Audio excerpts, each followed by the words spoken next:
ఇప్పుడే ఇంటి ముందు ఏమంటారు అది గేదెలు దించుతున్నారు. అదే హడావిడి బయట గోల వినపడుతుంది. అండ్ ఇప్పుడే పాప అవి బయటకెళ్ళారు. ఈరోజు సండే, టైం 10:30 అవుతుంది.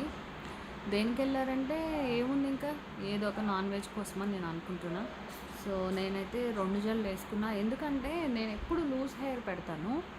సో లూజ్ హెయిర్ పెట్టడం వల్ల పడుకునేటప్పుడు జుట్టంతా ఇట్లా పైకంట, మామూలుగా పడుకున్నప్పుడు. దానివల్ల ఏమైందంటే ఇక్కడ ఇంత చిక్కు ఉండిపోయింది. అంటే ఇప్పుడు చాలా రోజులు మునులు వాళ్ళు జుట్టు దువ్వకుండా ఉన్నప్పుడు ఇట్లా జుట్టు ఇట్లా పెన్సిల్ కట్టేస్తుంది కదా, అట్లా అనమాట. హెయిర్ ఫాల్ కూడా బాగుంది. ఇంకేమైందంటే ఇంకా ఆల్మోస్ట్ 1.5 అవర్ పట్టింది జుట్టు అంతా చిక్కు తీయడానికి. అంటే ఇక్కడ ఓకే, ఇక్కడ మెయిన్ ఇక్కడ మాత్రం, అందులో నాది కలర్ హెయిర్ కదా, సో దానివల్ల ఇబ్బంది అవుతుంది. సో ఇంకా మొత్తం చిక్కు తీసాను. అండ్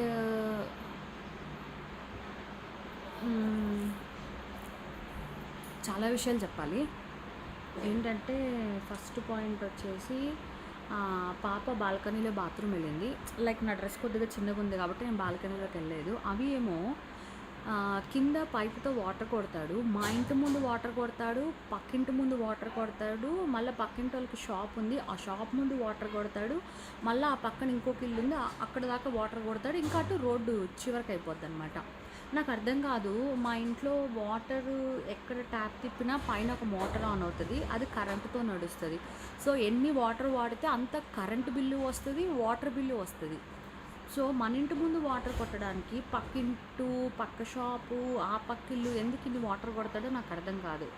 ఏది మాట్లాడినా గొడవ. ఎప్పటికప్పుడు అదిగో అట్లా మందు బాటిల్స్ కొనుక్కొచ్చుకుంటున్నాడు, అవి అక్కడ అద్దంలో కూడా కనిపిస్తున్నాయి. మందు బాటిల్స్ కొనుక్కొచ్చుకుంటాడు, ఇక్కడ గొడవ. మళ్ళీ ఏమైంది, కింద వాటర్ కొట్టొచ్చాడు, ఇంకా మోటార్ వేస్తే నేను మెట్ల మీద కూర్చొని మోటార్ వింటున్నాను అనమాట. ఎందుకంటే పైన వాటర్ కారినప్పుడు ఇక్కడ మెట్ల మీద కూర్చుంటే వినపడుతుంది. బాల్కనీలోకి వెళ్ళాడు. అయితే పాప బాత్రూమ్ వెళ్ళింది కదా, అది వాటర్ కొట్టాలంటే ఆ హోల్కి ఒకటి టెస్టర్ ఉంటుంది కదా, టెస్టర్ పెట్టి ఇట్లా పైకి తీస్తే ఆ హోల్స్ ఇది పక్కకు వస్తుంది, ఆ బెజ్జంలోకి బాత్రూమ్ వెళ్ళిపోద్ది కదా. అది బాత్రూంలో ఉందంటే అది కాకుండా చేత్తో తీస్తున్నాడు. ఏంటి ఇంత గలీజ్ చేత్తో తీయడము అంటే, మళ్ళీ ఆ చేతిని ఇట్లా టీషర్ట్కి రాసుకుంటున్నాడు. లోపలికి వస్తే పాప ఏమనుకుందంటే ముడ్డి కడగకుండా క్లీన్ చేయకుండా లోపలికి వెళ్ళిపోతున్నాడు అనుకుని మళ్ళీ బయటికి రాగానే ఇట్లా ఒక దెబ్బేసింది జస్ట్. దానికి పిల్లని ఇట్లా గుడ పట్టుకుని ఇట్లా మొత్తం ఇట్లా ఇట్లా ఇట్లా అని కిందకి పడేసిండు. కొడతావా నన్ను అనేసి. ఆ పిల్ల బిక్క అయిపోయింది. ఆ పిల్ల కూడా అస్సలు చెప్పిన మాటే వినదు. అన్నం తింటావాటి ఇక రాగం తీస్తుంది అని, ఏదైనా నోటితో సమాధానం చెప్పదు. ఇగో ఇక్కడ టాయిలెట్ పోసింది. టాయిలెట్ అంటే రోజు పోయిదు, హగ్గిలు మానేసాము 2 నెలలకు ఒక్కసారి అట్లా, ఏదో రేర్గా, చాలా రేర్గా. సో అట్లా అనమాట. ఇక్కడ టాయిలెట్ పోసిన ఒకది ఈ ప్లేస్లోకి ముట్టుకోవద్దంటే అదే ప్లేస్లో ముట్టుకుంటుంది, అదే చేతులతో మళ్ళా మ్యాగీ తింటుంది. చెప్తే ఏదైనా కానీ మాట అస్సలు వినదు. మళ్ళీ చాలాసార్లు చాలా ప్రేమగా ఉంటుంది. బొమ్మలు ఇన్ని ఉన్నాయి, మళ్ళీ చెత్త బొమ్మలు కొనుక్కరావడం, ఈ కుప్పలో పడేయడం అయిపోయింది అంతే అది. అండ్ కొంతమంది బిహేవియర్ ఎలా ఉంటుందంటే, వాళ్ళు ఏదైనా చేయొచ్చు, వాళ్ళు ఏదైనా మాట్లాడవచ్చు. నేను మాత్రం ఇట్లా సూదంత రవ్వంత కూడా మాట్లాడకూడదు. కండిషన్స్ అన్నీ నాకే, కానీ వాళ్ళు మాత్రం మంద గుంపు ఎక్కడికన్నా వెళ్ళొచ్చు, ఏమన్నా మాట్లాడచ్చు, ఏమన్నా చేయొచ్చు నా గురించి. అంటే నేను చాతకాందాన్ని అనమాట. నేను మాత్రం ఏమీ మాట్లాడకూడదు. రిప్పితే అబద్ధాలు. నిజంగా ఒక మనిషి బుద్ధి గుణం ఎట్లుంటుందంటే, అంటారు కదా, పుట్టుకతో వచ్చిన బుద్ధి పుడకలతో కానీ పోదు, ఆ మనిషి సచ్చేదాకా పోదు అని. నిజంగా ఒక మనిషి మారాడు అని మనం అనుకోలేము ఎప్పటికీ. సచ్చేదాకా ఆడి బుద్ధి అట్లనే ఉంటుంది. సో వాడు చెప్పే అబద్ధాలు, వాడు మాట్లాడే అబద్ధాలు, అసలు నిజంగా ఎదుటి వాళ్ళు ఎంత ఎర్రోళ్ళు అనుకుని వాడు చెప్తాడో నాకు అర్థం కాదు. అసలు నిజంగా ఎంత అబద్ధపు మాటలు నోరిప్పితే చండాలం. అలాంటి చండాలం గురించి అదొకటి పాయింట్. నెక్స్ట్ పాయింట్ వచ్చేసి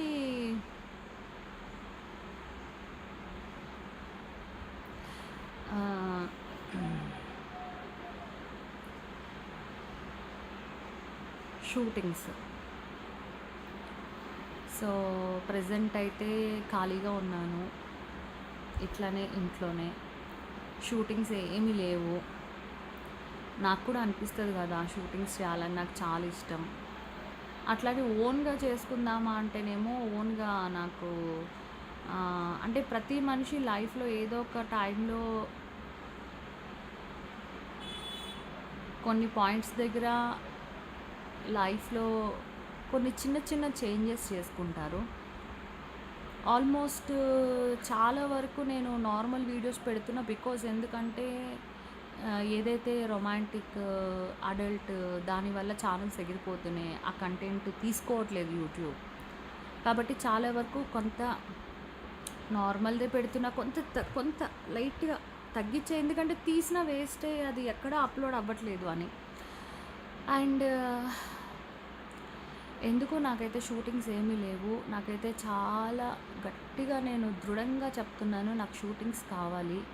ఏం షూటింగ్స్ ఉన్నా నాకు చేయాలని చాలా ఇంట్రెస్ట్ ఉంది. అసలు విజయవాడ నుంచి నేను హైదరాబాద్ వచ్చిందే జనాలకి షూటింగ్స్ చేస్తూ ఎంటర్టైన్ చేద్దామని. సో, నాకు షూటింగ్స్ కావాలి. యాంకరింగ్, ఎనీథింగ్, ఏదైనా ఒకటి పని, ఏదైనా ఒక వర్క్ మీడియాలో కనబడేలాగా కావాలి నాకు. బట్ నేనైనా, నువ్వైనా, ఎవరైనా మనం దేవుడికి థ్యాంక్స్ చెప్పుకోవాలి. ఎందుకంటే ఈ రోజున మనం ఎట్లున్నాం, మన దగ్గర ఏముంది అన్నదానికి మనం దేవుడికి థ్యాంక్స్ చెప్పుకోవాలి. ఎందుకంటే చాలామంది దగ్గర ఇంకా చాలా వాళ్ళు చాలా విషయాల గురించి వాళ్ళు దే నీడ్ మోర్. అట్లీస్ట్ మన దగ్గర ఉన్నదానికన్నా మనం దేవుడికి థ్యాంక్స్ చెప్పాలి. అంటే కొంతమంది లైఫ్స్ మనం చూసినప్పుడు మనకు అనిపిస్తుంది, అయ్యో వీళ్ళు ఇన్ని కష్టాలు పడుతున్నారా. సో, అలా చూసుకున్న దేవుడు మనకి ఇచ్చిన దానికి మనం థ్యాంక్స్ చెప్పుకోవాలి. నేను దేవుడికి థ్యాంక్స్ చెప్తున్నాను for what he gave me. ఎందుకంటే మనం దేవుడిని 100 అడగడం కాదు.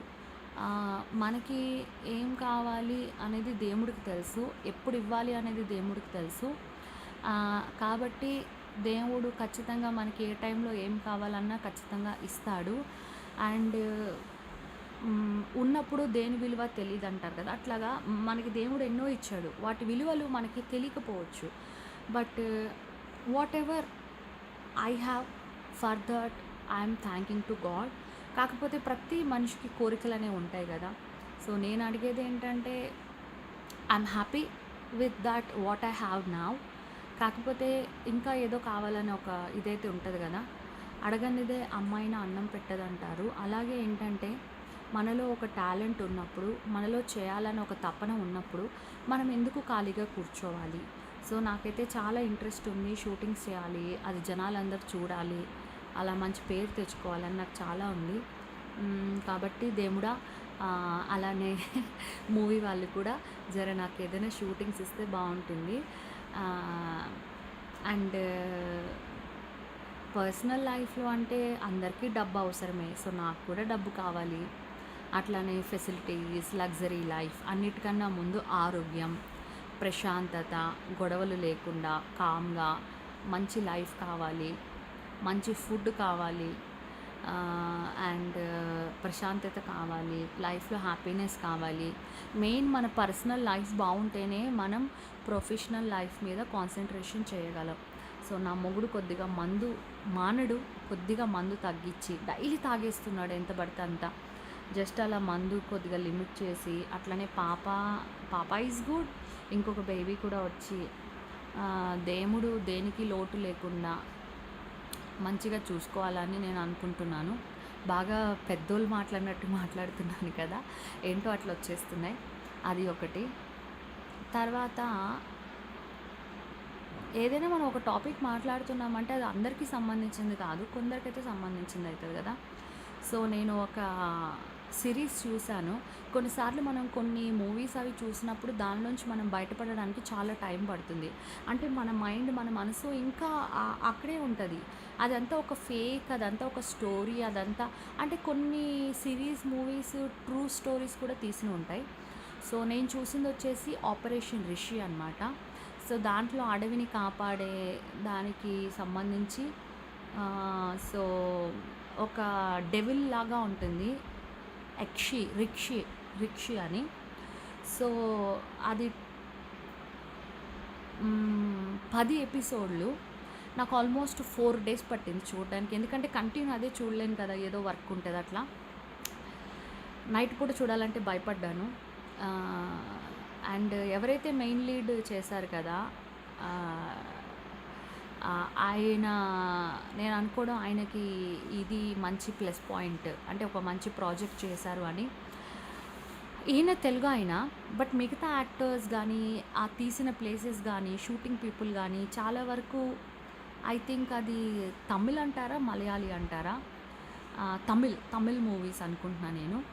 నాకు తమిళ్ వాళ్ళ మూవీస్ అంటే నాకు చాలా ఇష్టం. ఎందుకంటే అవి చాలా రియాలిటిక్గా ఉంటాయి. మన తెలుగు వాళ్ళలాగా గింత మేకప్ వేసుకోవడం, గింత విగ్గులు పెట్టుకోవడం అట్లా ఏముండదు. చాలా న్యాచురల్గా ఉంటారు. వాళ్ళంత డార్క్గా ఉన్నా కూడా చాలా బ్యూటిఫుల్గా అనిపిస్తుంది. అండ్ ఫస్ట్ ఆఫ్ ఆల్ ఆ ప్లేసెస్, అబ్బా అసలు ఎంత పీస్ఫుల్గా, ఎంత బాగుంటాయి ప్లేసెస్. నిజంగా నాకు తమిళ్ అవకాశం వస్తే తమిళ్ మూవీస్లో నాకు చాలా ఇంట్రెస్ట్ ఉంది. ఎందుకంటే చాలా త్వరగా జనాలకి దగ్గర అవుతాం. ఎందుకంటే వాళ్ళ కంటెంట్ చాలా బాగుంటుంది, తీసే పద్ధతి చాలా బాగుంటుంది, వాళ్ళ కథల్లో దమ్ము ఉంటుంది. వాళ్ళు అంటే మన ఇంటి పక్కన వాళ్ళు, మన ఎదురింటి వాళ్ళు లాగా, అంటే చాలా న్యాచురల్గా అనిపిస్తుంది. ఆల్మోస్ట్ అన్ని తమిళ్ మూవీస్, తమిళ్ ఆర్ మలయాళం, తమిళే అనుకుంటా, అన్ని తమిళ్ మూవీస్ నాకు చాలా బాగా నచ్చుతాయి. ఎందుకంటే అది హర్రర్ కానీ, లవ్ కానీ, సెంటిమెంట్ కానీ, వాట్ ఎవర్ ఇట్ మేబీ, వాళ్ళ టేకింగ్, వాళ్ళ తీసే విధానం, బిల్డప్లు ఉండవు, రియాలిటిక్గా ఉంటాయి. నాకు అది నచ్చుతుంది చాలా బాగా. అండ్ మన తెలుగు వాళ్ళకి అలాంటి వాళ్ళతో వర్క్ చేసి ఒక ప్రాజెక్ట్ చేయడం, అది కూడా 10 ఎపిసోడ్స్, నిజంగా ఆల్రెడీ సక్సెస్ అయిపోయారు ఇన్స్పెక్టర్ రిషి టీమ్. ఇంకా ఇలానే మంచి మంచి ప్రాజెక్ట్స్ మీరు చేయాలి. చాలా సక్సెస్ఫుల్ ప్రాజెక్ట్ చేశారు. అట్లనే నాకు కూడా ఏదైనా అవకాశాలు ఇస్తే బాగుండు.